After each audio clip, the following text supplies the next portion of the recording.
Hi, I'm Jessica Crowley, and I am coming to you during my lunch break. I am sitting in a parking lot on night shift. I know. I'm looking around because, well, that's what we do. I've got to stay vigilant and keep myself safe, but I really want to share with you a story about my own wellness and self-care and what it felt like. You see, with officer suicide on the rise across the nation, we talk about smashing the stigma, making sure we get messages out to fellow officers that it's okay not to be okay. All of that's true. It's okay not to be okay. Given what we do, it's only normal. But I want to talk about another emotion that isn't talked about too much. As a matter of fact, I think we pride ourselves in not using this word.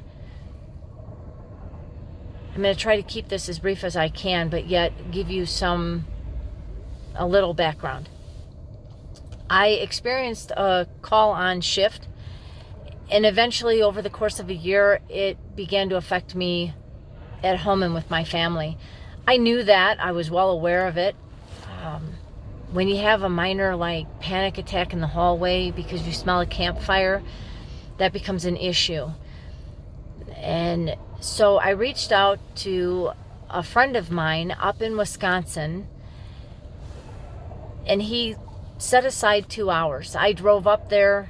I was looking forward to just making this trigger, this emotion, this change in my physiology. It was almost like an outer body experience. It was super unpleasant. It was sheer panic that would hit when I would smell a campfire.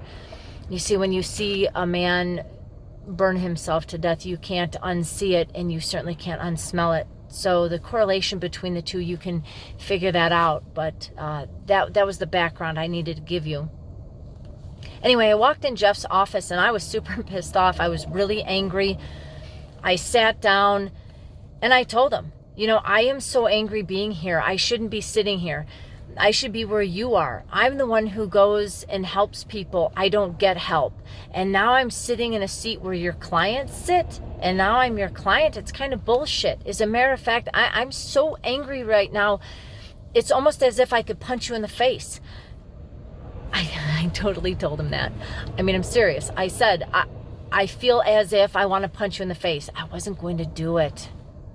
It's just, those were the strong emotions of anger that came out, and I had no idea why. And after a few minutes of silence, Jeff looked at me and said, well, you know what, Jess, what really is behind that anger? What a great question. And I sat there and I said, it's nothing but fear, Jeff. I am afraid. I'm scared. I'm afraid that I'm going to start talking to you. I'm not going to have any idea of what is going to come up and out of me over all of the years of this profession and everything I've seen and experienced. What if I open the floodgates and tomorrow when I go back to work, I don't have any of those emotional barriers protecting me and keeping me safe, and I can't do the job anymore? What if I suck? What if I'm so weak that I've got to retire? And man, those were real feelings for me. I mean, those were real.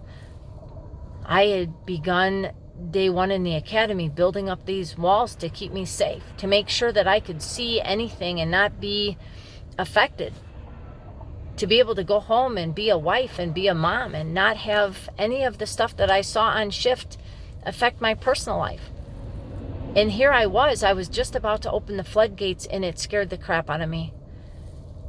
And Jeff leaned in and he said, you know what, Jess, what if you open those floodgates, you process all that out, and you close the gates and you lock them, and you aren't triggered by it anymore? What if it makes you an even more effective supervisor, a better police officer? What if it makes your relationship with your kids and your husband even stronger? What would that be like? Probably don't have to go much further into the story, because 2 hours later, after sitting in a place of vulnerability in front of him and allowing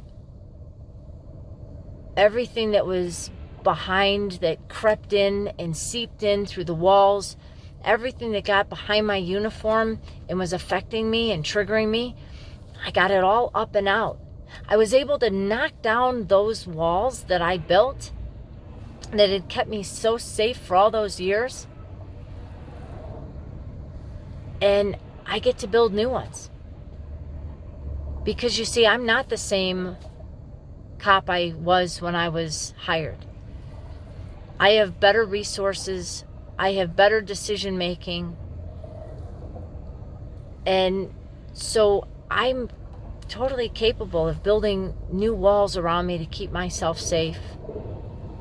And when stuff seeps in or stuff gets on under my vest, I'll go right back to Jeff or any number of practitioners that I have, that I use depending on what's going on. We're fortunate. We have an on-staff police psychologist here just for our use. It's wonderful. But know that that feeling of fear is real. And sometimes we run away from getting help. Sometimes we fight. Sometimes we withdraw. And I correlate that a lot to the amygdala and the value behind how our mind keeps our bodies safe. And in law enforcement, when we feel the need to keep ourselves safe and keep our emotions and everything that we experience on the job tucked away, because we're afraid if we expose it, it will make us more unsafe. I will tell you that my experience made me more safe, more in control, because I sat in a place of vulnerability. Sitting in a place of vulnerability made me even more in control and more safe. I see and experience things that I wouldn't see and experience because I am not carrying around the emotional and mental baggage that had built up over all of those years that, quite frankly, I didn't know existed until I had that mini kind of panic attack thing going on in the hallway at my home when I smelled a campfire from our neighbors. I hope this might shed some light on why perhaps law enforcement is so reluctant to go and seek help. It is okay not to be okay. And it is okay to feel fear, to feel anger sitting in front of a practitioner. But know, once it's done, you become even more effective at your job. Thank you, take care, and be well.